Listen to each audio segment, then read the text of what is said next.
यो ब्रह्माणं विदधाति पूर्वं यो वै वेदांश्च प्रहिणोति तस्मै तमहदेवमात्मबुद्धिप्रकाशं मुमुक्षुर्वै शरणमहं प्रपद्ये। ॐ शान्तिः शान्तिः शान्तिः। शङ्करं शङ्कराचार्यं केशवं बादरायणं सूत्रभाष्यकृतौ वन्दे भगवन्तौ पुनः पुनः। ईश्वरो गुरुरात्मेति मूर्तिभेदविभागिने व्योमवद्व्याप्तदेहाय दक्षिणामूर्तये नमः। गुरुर्ब्रह्मा गुरुर्विष्णु गुरुर्देवो महेश्वरः गुरुः साक्षात् परं ब्रह्म तस्मै श्री गुरवे नमः। बोलिए सच्चिदानंद भगवान की जय, सद्गुरुदेव महाराज की जय, श्री देवी भागवत महापुराण की जय। ओम नमः पार्वती पतये हर हर महादेव।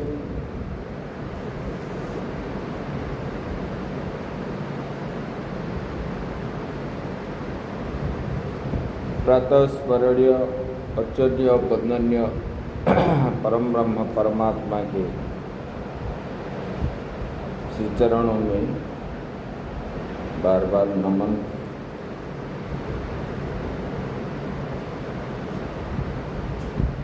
आत्मस्वरूप भक्तिमयी माताएं, भक्तवृंद, हम जो है ये गुरु पूर्णिमा से लेके श्रावण पहले दिन से देवी भागवत जो है श्रवण करके आ रहे हैं। इसमें देवी का महत्ता जो है बताया गया है।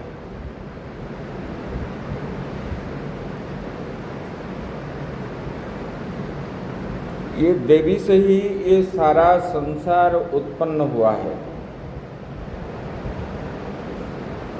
मतलब जो पुरुष और प्रकृति, ये प्रकृति जो है ये माया है और तीनों गुणों के अंदर ये माया है। और ये माया के द्वारा ही ये जो है सारा संसार परमात्मा ने इनको बनाया।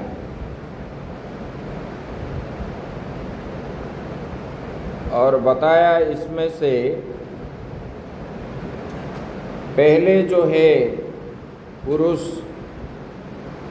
जब सृष्टि करने का इच्छा हुई,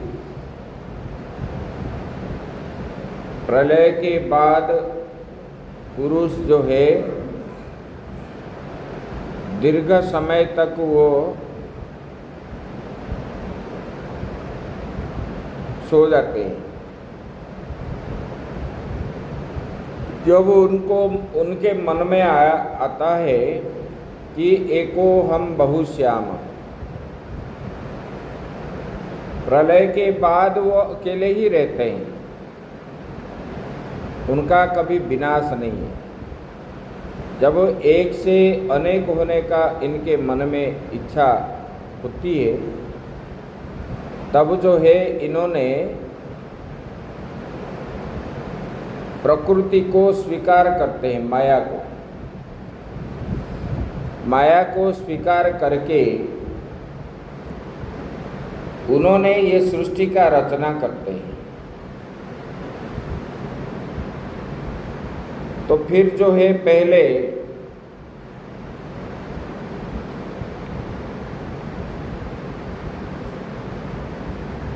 अहंकार सृष्टि होता है।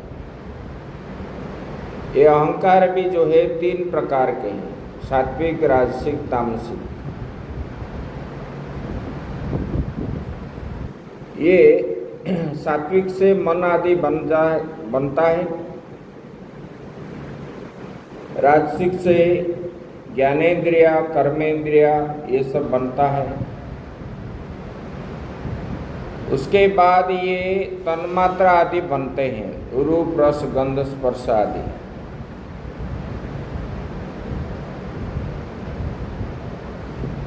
उसके बाद जो है पंच तत्व को पहले उत्पन्न करते, पंच तत्व को उत्पन्न करने के बाद ये सब उत्पन्न होता है। बोले कि उसी देवी से ही ये चराचर जगत उत्पन्न हुई है। इन्हीं से ब्रह्मा, विष्णु और महेश उत्पन्न हुए। बोले कि वो देवी क्या है? बोले कि वो शक्ति स्वरूपा है। इसमें बताए हर कार्य करने के लिए शक्ति की आवश्यकता है। इसलिए क्या कहा जाता है? मातृशक्ति कहा जाता है, नारी शक्ति कहा जाता है। ये शक्ति स्वरूपा है। बोले कि यही शक्ति से ब्रह्मा, विष्णु और महेश उत्पन्न हुए। उत्पन्न होने के बाद भगवान विष्णु ने एक बटपत्र के ऊपर बाल अवस्था में जल के ऊपर लेटे हुए थे और अपने पैरों के अंगूठा के उंगली जो है अपने मुख में चूस रहे थे और उनको भूख लग गई। तब जो है उन्होंने सोचने लगे, मैं कहाँ से आया, कैसे आया, किसने भेजा।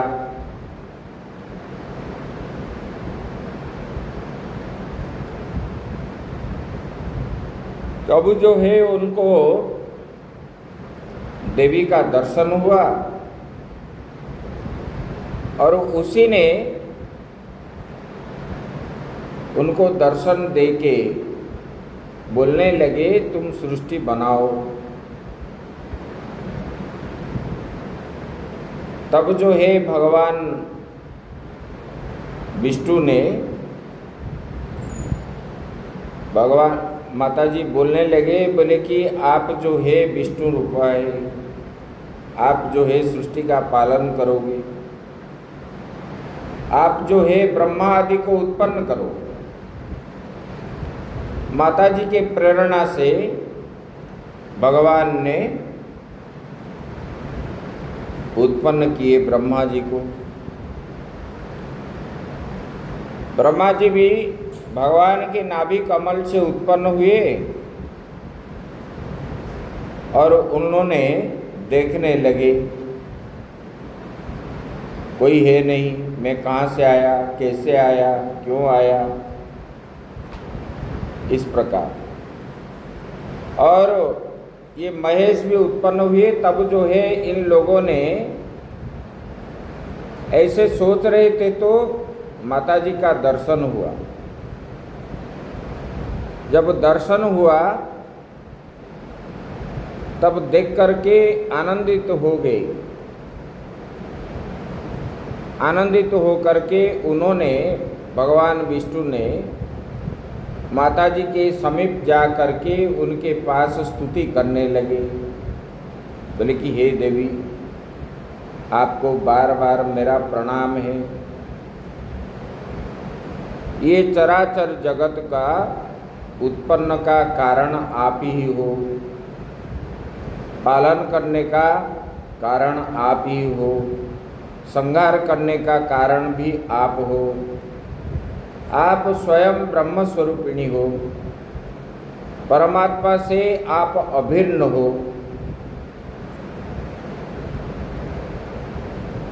इस प्रकार विष्णु ने स्तुति करने लगे और स्तुति करने के बाद फिर ब्रह्मा जी भी स्तुति किए। उसके बाद शंकर भगवान ने भी इसी प्रकार स्तुति की। देवी का महिमा ही गान करने लगे। उसके बाद इनके मन में आया तो हम देवी का प्रभाव कैसे जानेंगे। तब जो है देवी ने इनके स्तुति से मुग्ध हो करके इनको ले करके चले गए तीनों को। नदी पहाड़ पर्वत सब अतिक्रम करके, सूर्य नक्षत्र तारा आदि सब जो है अतिक्रम करते करते उन्होंने जा करके वही रत्नगिरी पर्वत के ऊपर जहाँ पर देवी का निवास स्थान है वहाँ पर पहुँचे। और जैसे अंदर गए ये तीनों जो है ब्रह्मा विष्णु और शिव जी औरत बन गए, माताएं बन गई।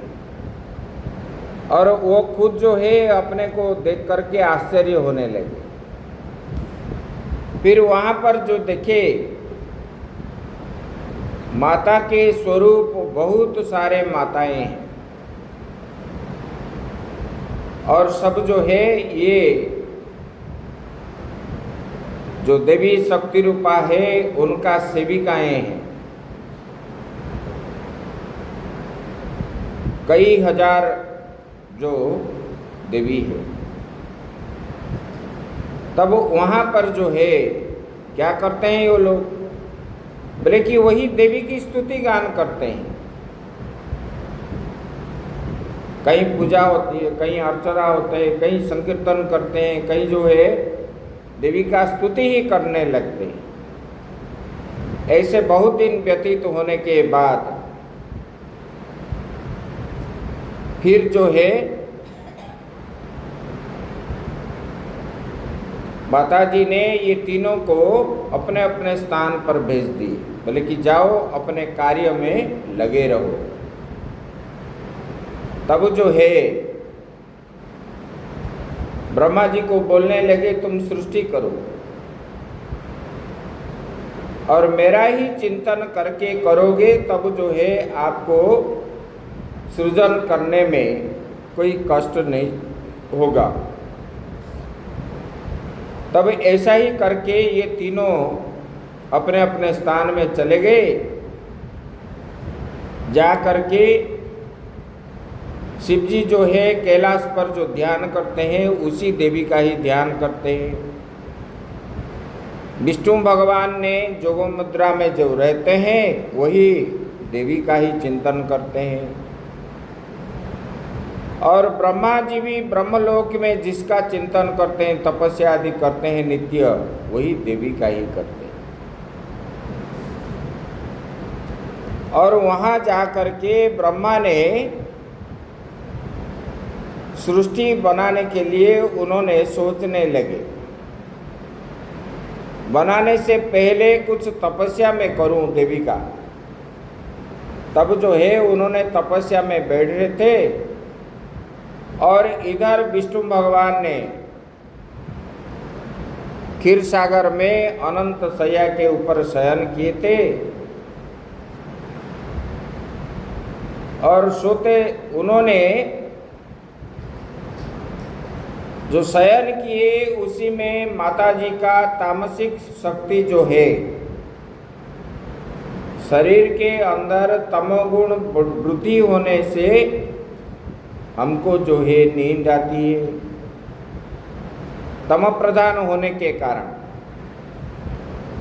रज प्रधान होने के कारण क्या होता है, अच्छा खाने पीने की इच्छा होगी और घूमने की इच्छा होगी, शौकीन करने का इच्छा होगी। इस प्रकार भोग भोगने का, ये राजसिक है। सात्विक गुण होने पर पूजा पाठ सत्संग मन जो है उसी में हो, तब जो है भगवान को जो है आदि शक्ति का तमोगुण के द्वारा आच्छादित होने के कारण उनको जो है निद्रा हो गई, और वहाँ पर दीर्घ दिन तक जब निद्रा हुई तब जो है उनके कानों के अंदर जो है मैल जम गया। मैल जमने के बाद उसी मैल से मधु और कैटभ नाम की दो राक्षस उत्पन्न हुए, और उन्होंने आए तो बाहर कान से, भगवान विष्णु के कान से बाहर जब आए तब देखे तो ये शेषनाग के ऊपर सोए हुए, चारों ओर जल ही जल है, और ये सोचने लगे हम कहाँ जाएं, कैसे जाएंगे,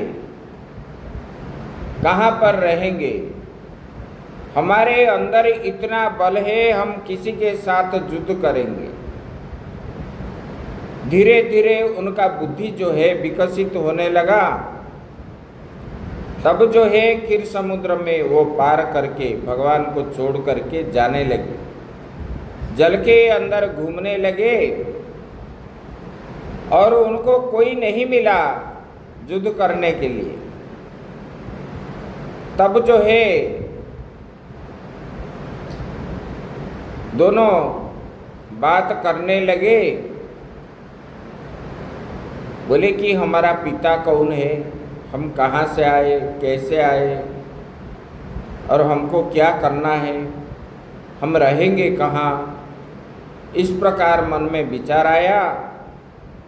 तब तो सारा जल के अंदर घूम ली, कहीं जगह नहीं मिली।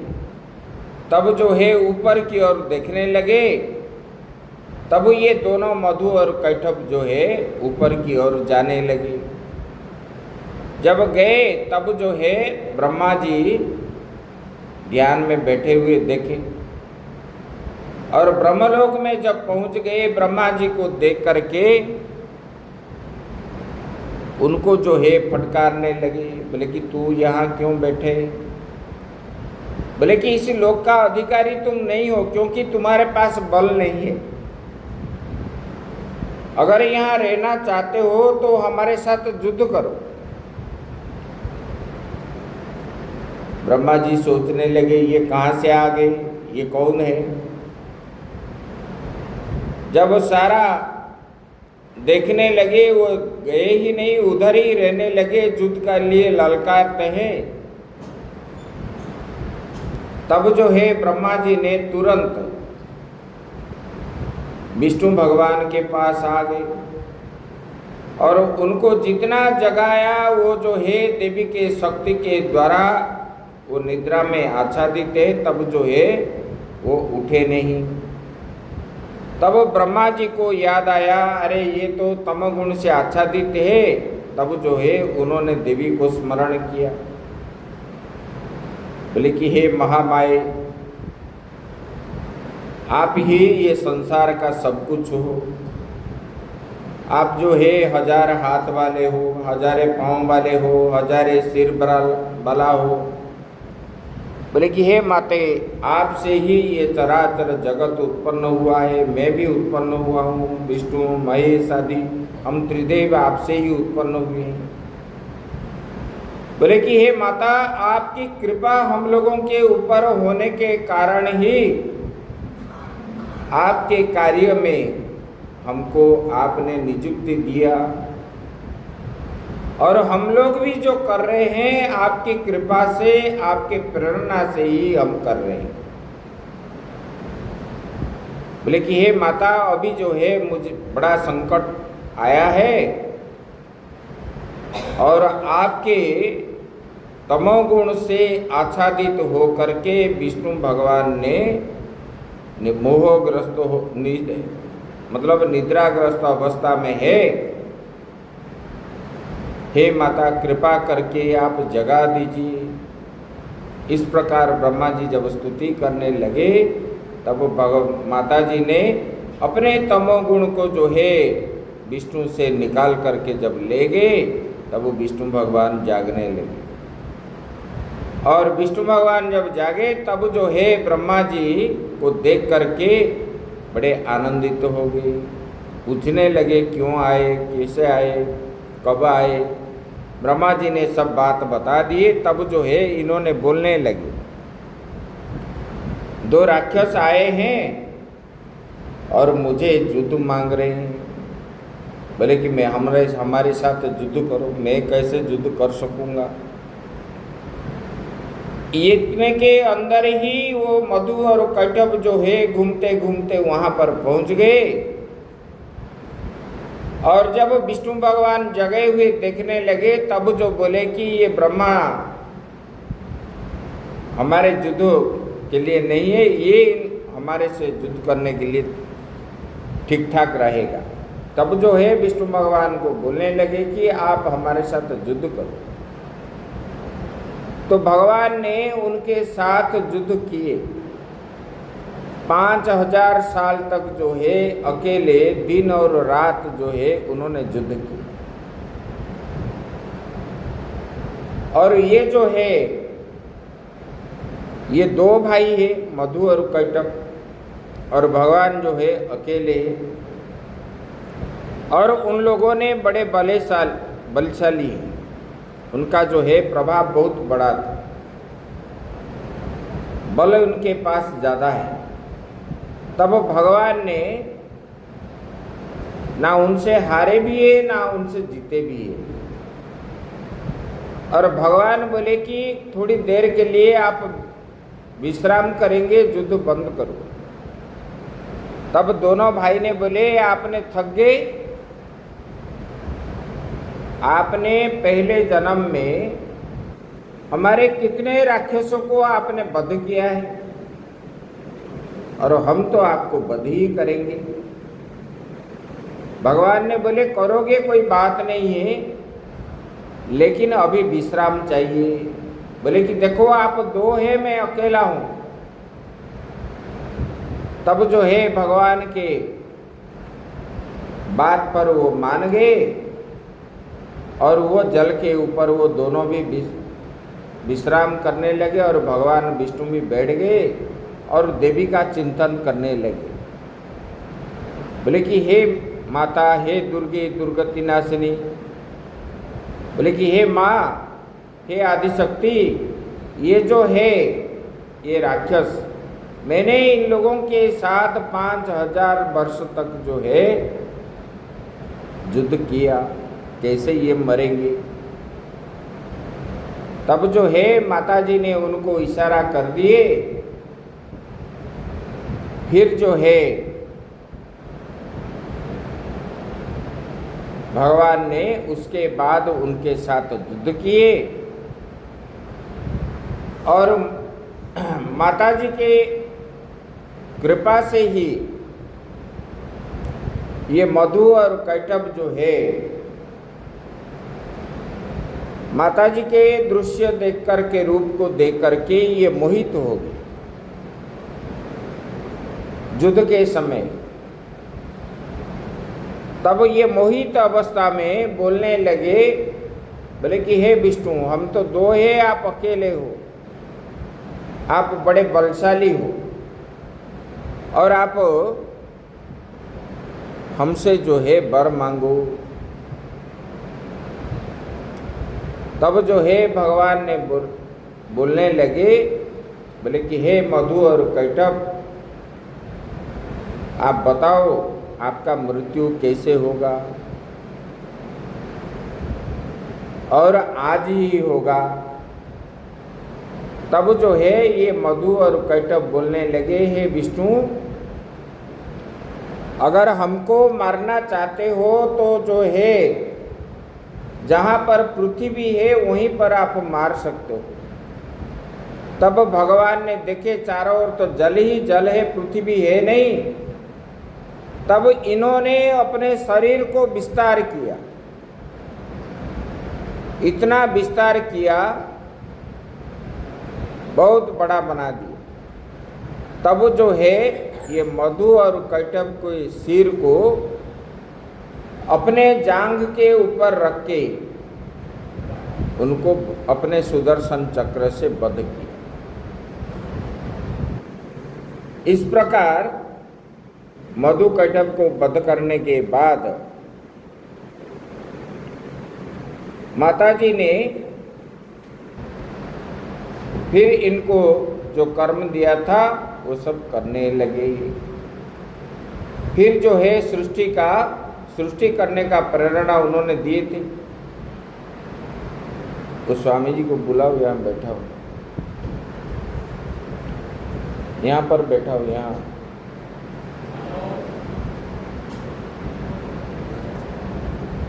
अरे वो चले गए, जाओ।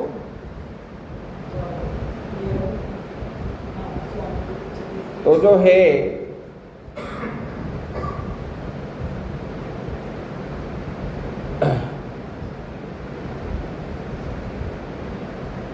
इस प्रकार इन्होंने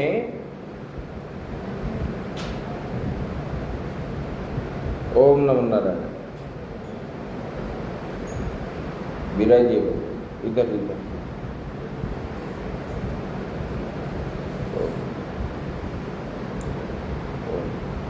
नहीं विराज रहने दो। तो ऐसे ब्रह्मा जी ने मानसिक सृष्टि बनाने लगे और ये मानसिक सृष्टि से पहले सप्तऋषि को बनाए, फिर नारद आदि को बनाए। ऐसे बनाते बनाते अंत में मनु और शत्रुपा को बनाए। और मनु शत्रुपा उत्पन्न होने के बाद उन्होंने बोलने लगे, पिताजी आप जो है हमको बताइए हम क्या करें। तब जो है उन्होंने सृष्टि करने का निर्देश दिए। बोले कि सृष्टि अगर हम करेंगे तो आधार क्या होना चाहिए। यहाँ तो चारों ओर जल ही जल है, आधार कहाँ है। तब जो है ब्रह्मा जी ने चिंतन करने लगे। तब जो है भगवान ने ब्रह्मा जी के नाक से छोटा सा सुअर रूप हो करके बाहर निकल आए। धीरे धीरे धीरे धीरे ये जो है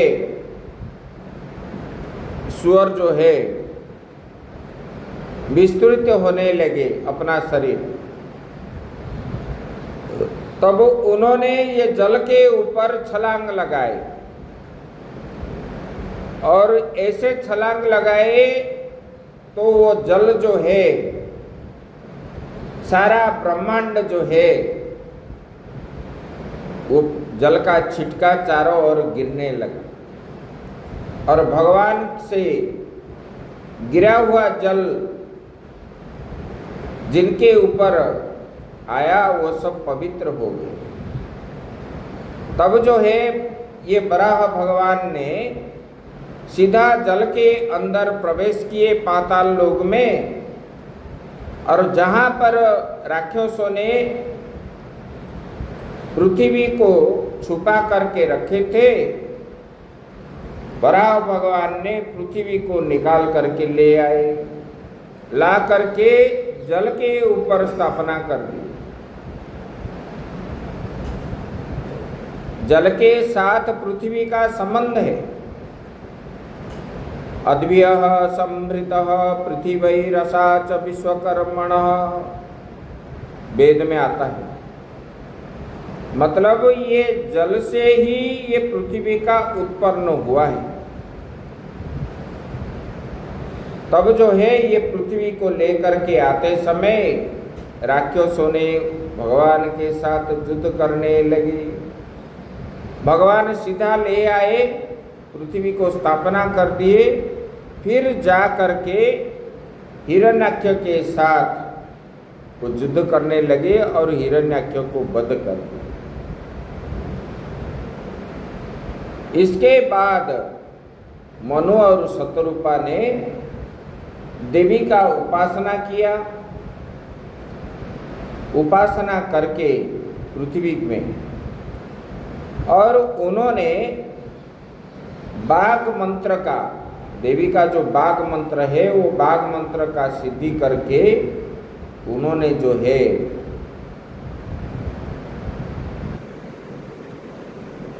तपस्या करने लगे मनु और शतरूपा। उसके बाद जो है उनको राज्य आदि सब प्राप्त हुआ। देवी उनके ऊपर संतुष्ट हुई, वर भी देने लगे। तब जो है ये मनु के वंश में ही ये मनवंतर होने लगा देवी की कृपा से। इस प्रकार ये मनुवंश धीरे धीरे उत्पन्न होने लगा। प्रियव्रत, उत्तानपाद, आकुति, देवहूति आदि जो है इनके पुत्र और पुत्री थे मनु के, और उन्होंने अपने कन्याओं को विवाह दे करके ये जो जितना मनवंतर है ये सब मनु के प्रियव्रत जो पुत्र है उनके पुत्र के द्वारा ही ये मनवंतर के नाम पे जाना जाता है। और सब लोगों ने देवी का उपासक है। इसी प्रकार ये देवी से ये उत्पन्न हुआ है। उसके बाद फिर अष्टम स्कंद में आया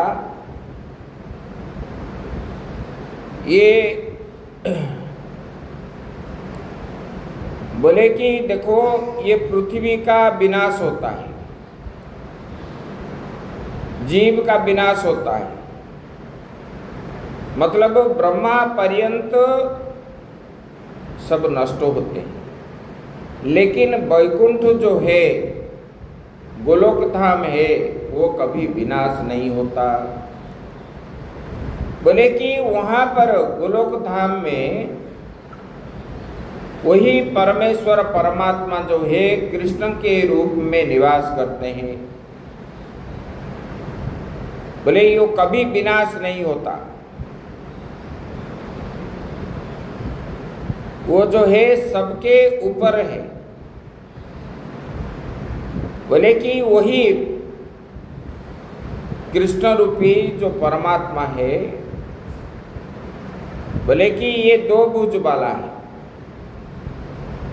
बोले कि उन्होंने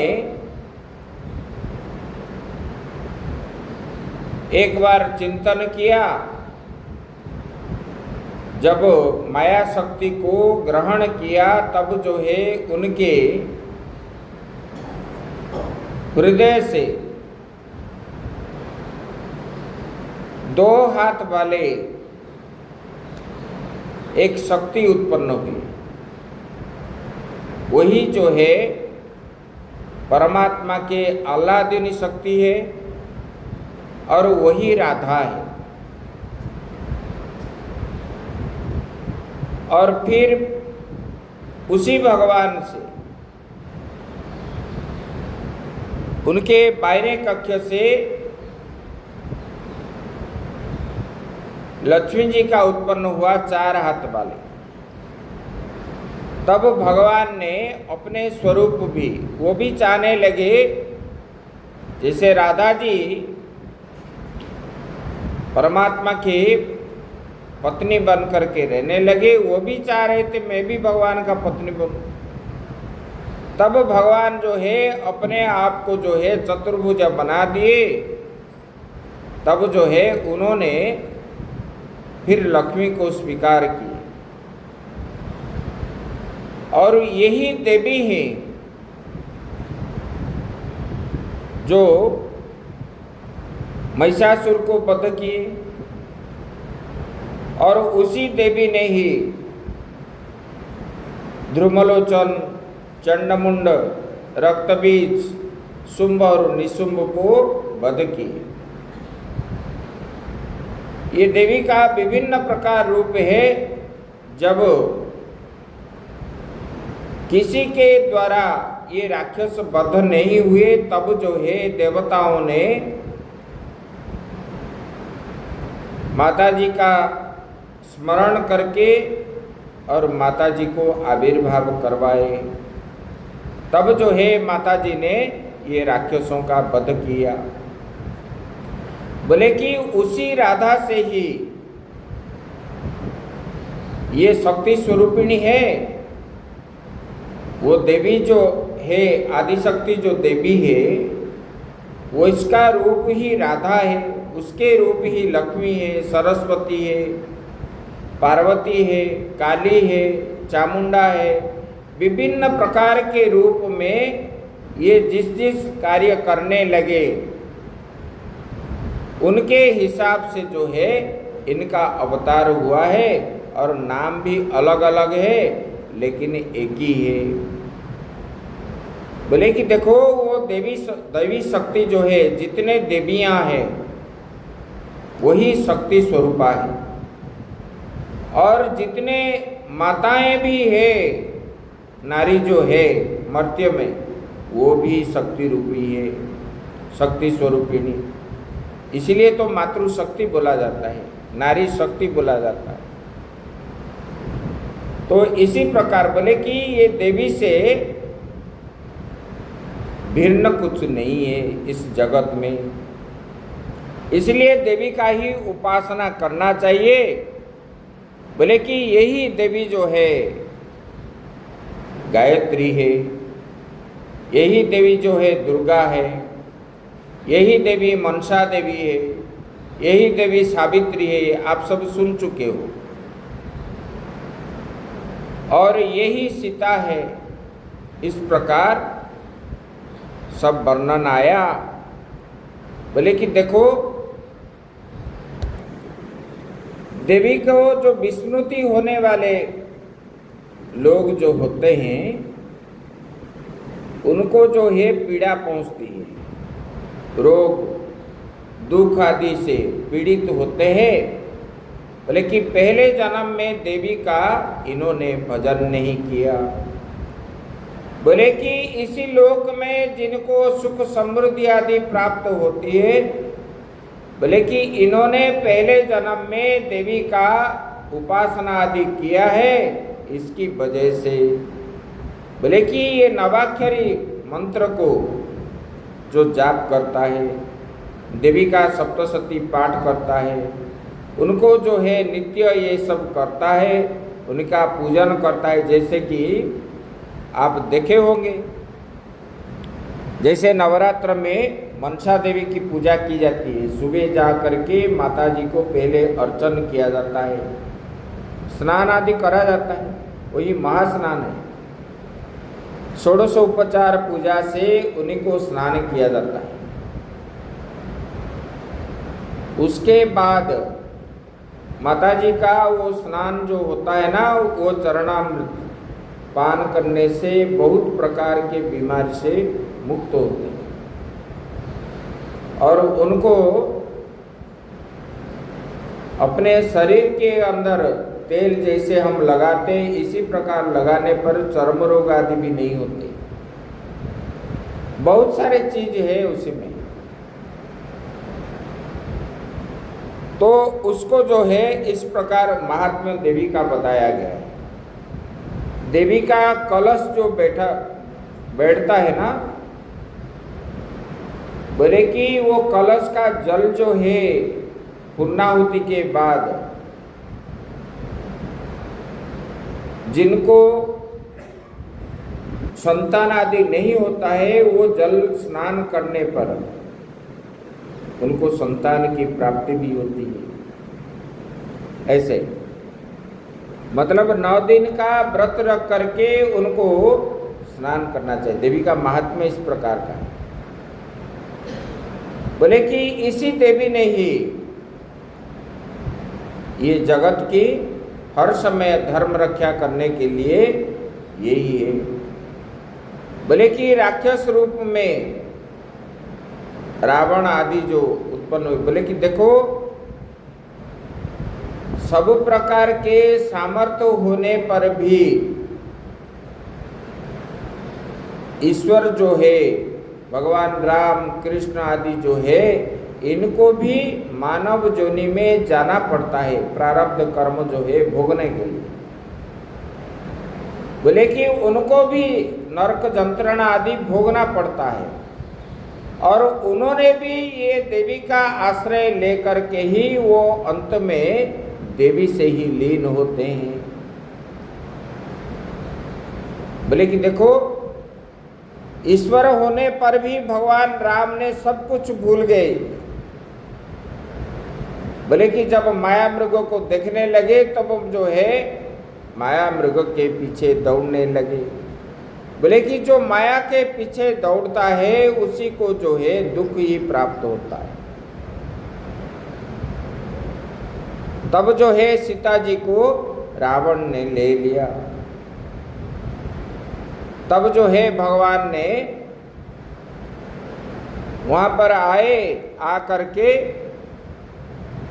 सीता के खोज में गए, सीता जी के। फिर जो है समुद्र किनारे सुग्रीव के साथ मित्रता हुए। उसके बाद वानर सेना को चारों दिशा में भेजने लगे सीता जी का ठाव करने के लिए।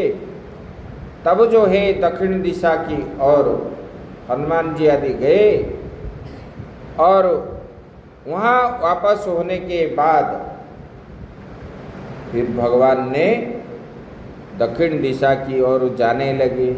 तब जो है समुद्र में बांध बांधने लगे।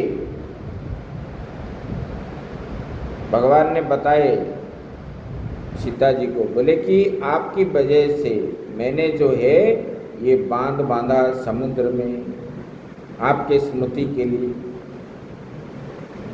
तब जो है भगवान लंका पहुंच करके रावण का विनाश किया।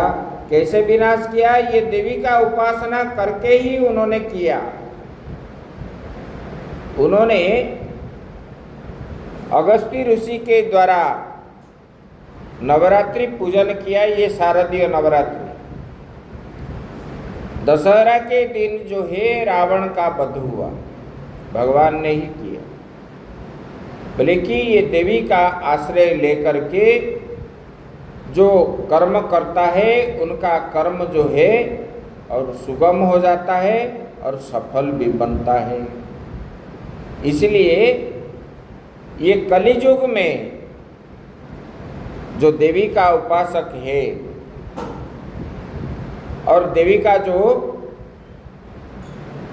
उपासना करता है, पूजन करता है, मनन करता है, चिंतन करता है, लीलाओं का श्रवण करता है, देवी से सब कुछ जो है उनको प्राप्त हो जाता है। देवी उनके ऊपर कृपा करते हैं। उसके बाद फिर जो है देवी का महात्म्य बताए। बोले कि देखो, ये जो गायत्री आदि है यही वही देवी है। गायत्री मंत्र से बढ़ करके कोई मंत्र है ही नहीं। बोले कि ये मंत्र जाप से पहले क्या करना चाहिए, सब साधन बता दिए। बोले कि जीव जो है परमात्मा को कैसे प्राप्त होगा, तब सब साधन बताए। साधन कैसे बताए? बोले कि देखो, पहले शुचि होना चाहिए। अभी ये 4-5 दिन से यही प्रसंग चल रहा था। शुचि होने के बाद बोले कि कब उठना है? बोले कि जागोगे रात्रि का अंतिम प्रहर में, मतलब 3 बजे।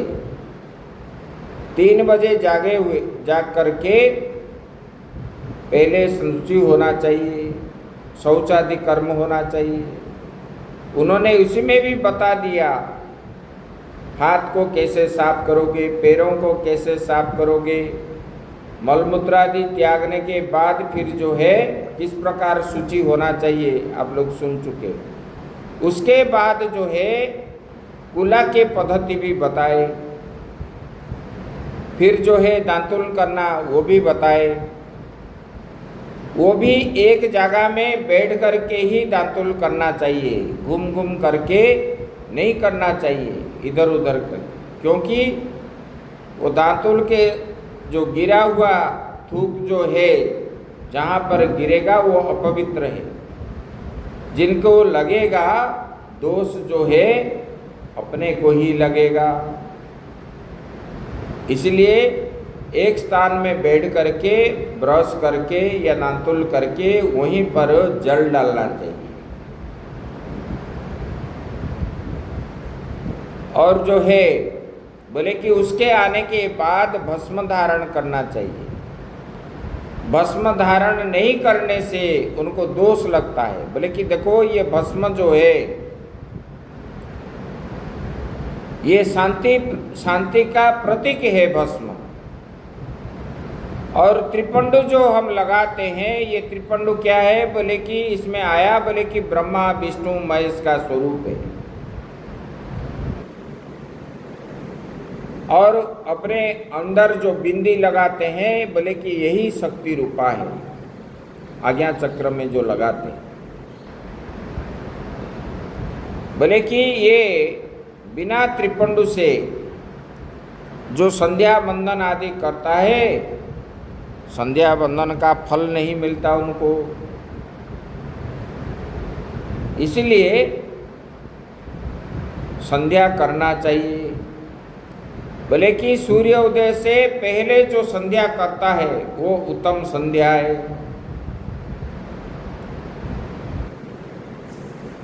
उत्तमा तारकोपेता मध्यमा लुप्त तारका अधमा सूर्य सहिता प्रातः संध्या त्रिधा मता। बोले कि ये शास्त्र के मत के अनुसार बोले कि उत्तम मध्यम अधम है। बोले कि उत्तम किसको बताया गया है, बोले कि सूर्य जो है मतलब तारा आकाश में रहने तक जो जाप करते हो उसी को उत्तम जाप कहा गया है। बोले कि तारा मतलब जब दिखाई नहीं देंगे, लुप्ता तारका लुप्त होने के बाद सूर्य उदय के बीच में जो जाप करते हैं उसको मध्यम कहा गया। और सूर्य उदय के बाद जो संध्या जाप आदि करते हैं उसको अधम माना गया है।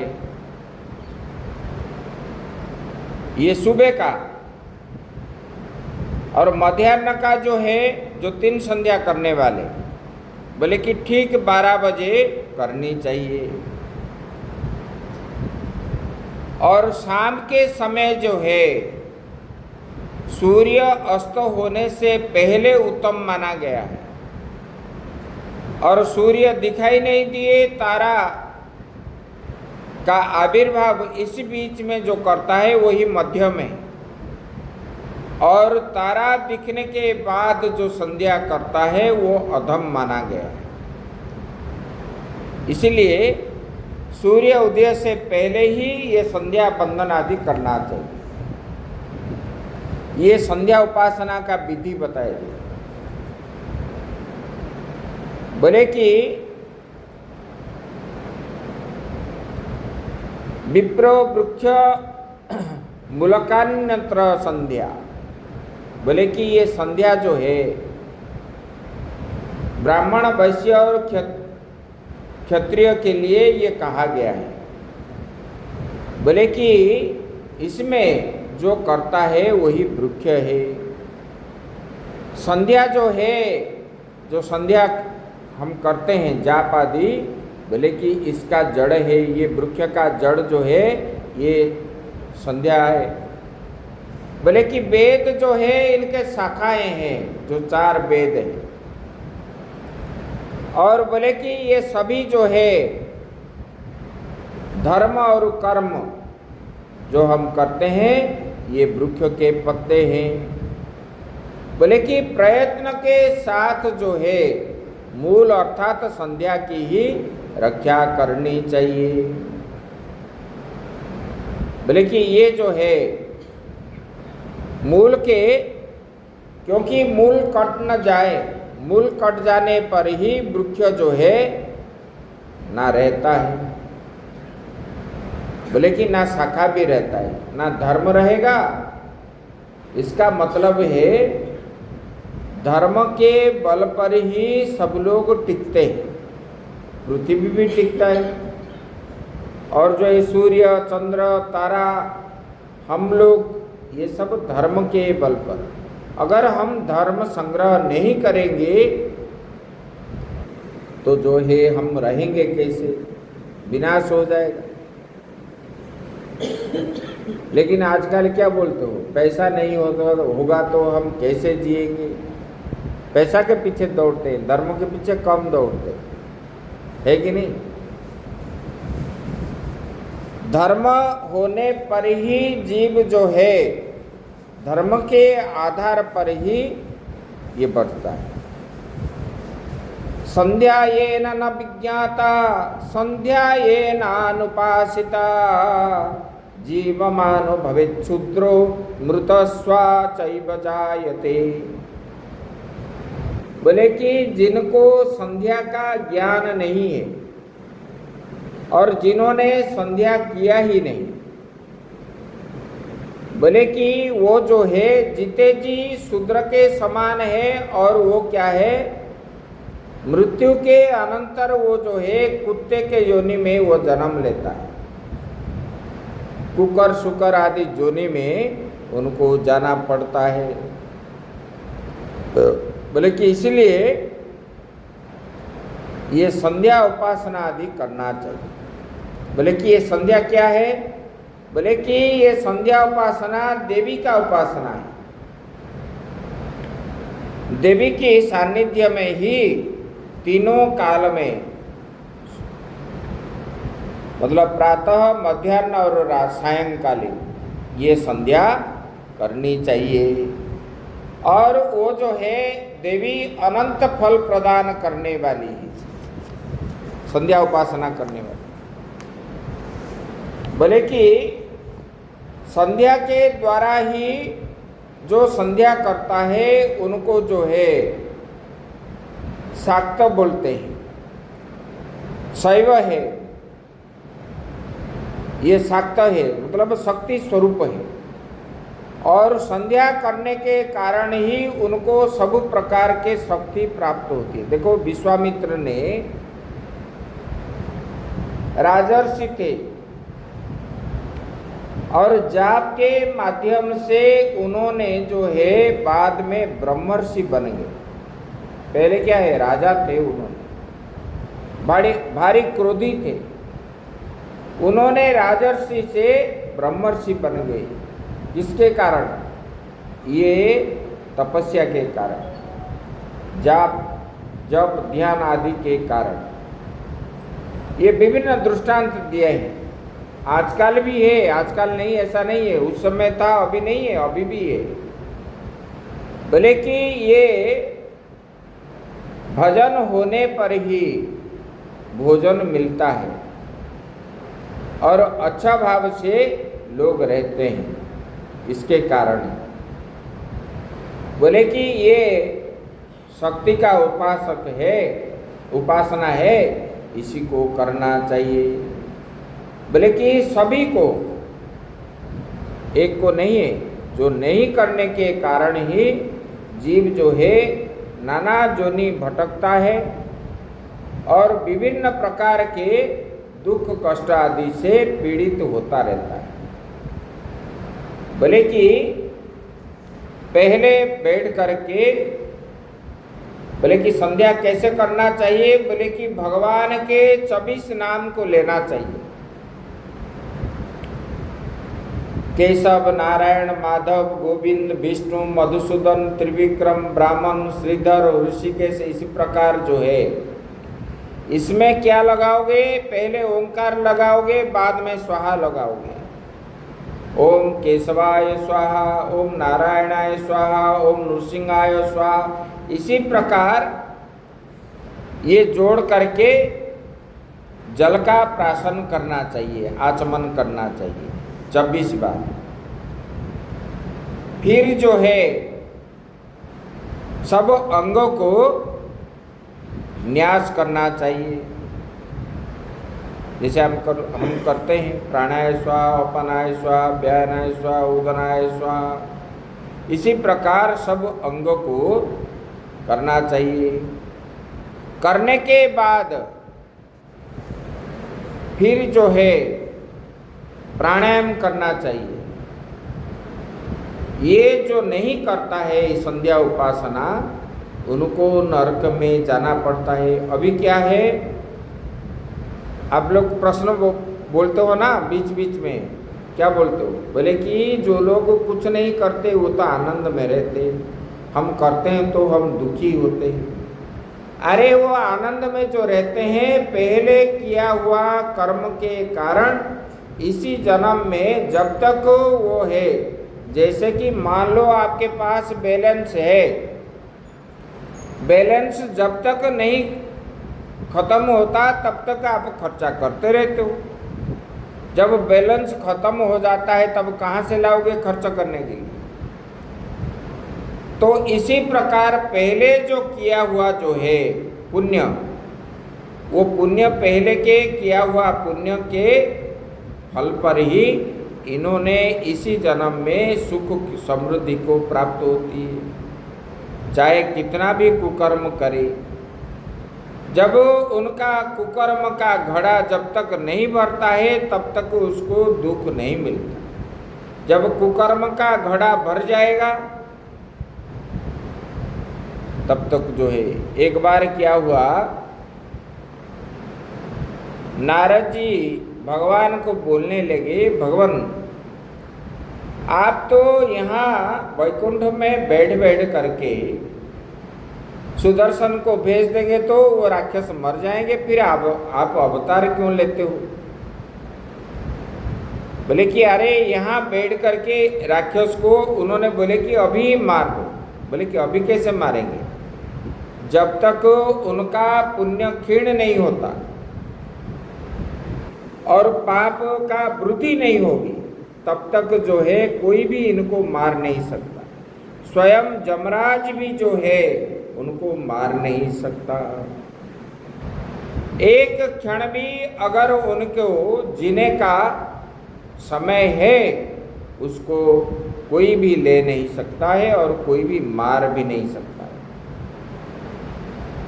तो बोले कि ये धर्म कार्य करने पर ही ये सब स्थिति प्राप्त होती है। देखो, ये संध्या बंदन करके ही स्वदेह में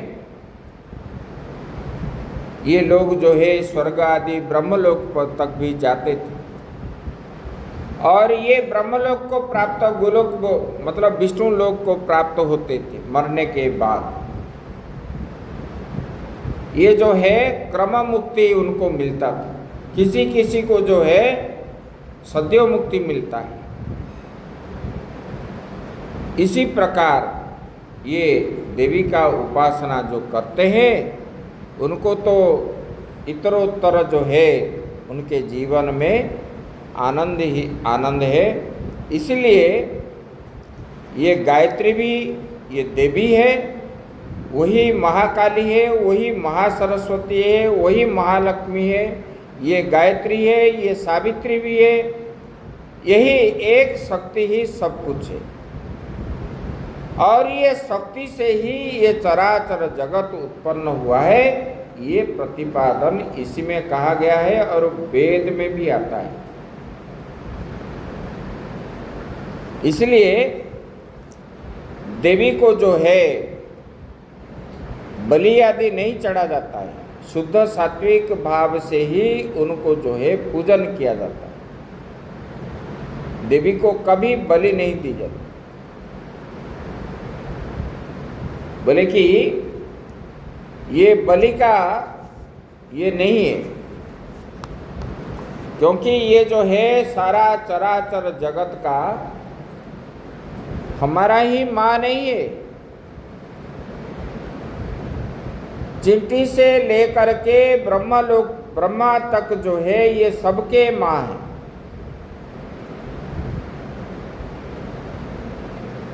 बोले कि चराचर जगत के ये माता है, इसलिए ये कभी कोई माँ नहीं चाहेगी कि मुझे, मेरे पुत्र को ही मार के मुझे समर्पण करो। चाहते? नहीं चाहते। इसलिए तो शास्त्र में कहा गया, माँ हिंसा सर्वभूतानां, किसी भी प्राणी के प्रति हिंसा नहीं करनी चाहिए। हिंसा मतलब मारना नहीं चाहिए, ऐसे कि मच्छर को भी। उनका जो ज्ञानेंद्रिय हमारे ज्ञानेंद्रिय में कुछ फर्क नहीं है। स्थूल शरीर का भिन्नता है, लेकिन सूक्ष्म शरीर जो है सब जीव का एक है और सबके अंदर आत्मा विराजमान है। आत्मा के रूप में परमात्मा का निवास स्थान सब जीव के हृदय में है। इसलिए बोलते हैं ना, ईश्वर सर्वभूतानां हृदय से जिन तिष्ठति। भगवान ने और क्या बोले? बोले कि मया दक्षिण प्रकृति सूयते सचराचरम। सब जीवों को मैंने ही उत्पन्न किया हूँ और सब उन्हीं से ही उत्पन्न है। इस प्रकार जो है देवी की महिमा आप लोग सुन रहे थे, और अभी जो है कल श्रवण करेंगे गायत्री का महिमा। उसके बाद जो है ये पुराण कल संपूर्ण कर लेंगे। फिर परसों से जो है पूर्णिमा के दिन